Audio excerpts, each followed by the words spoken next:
లోన విష్ణు వైభోగముగాంచి ఎగసి లక్ష్మీ నివాసమౌ హరియదపై తన్నెను.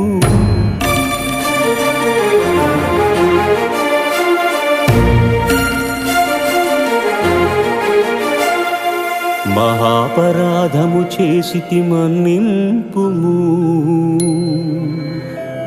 నీ పాద సేవా భాగ్యము ప్రసాదింపుము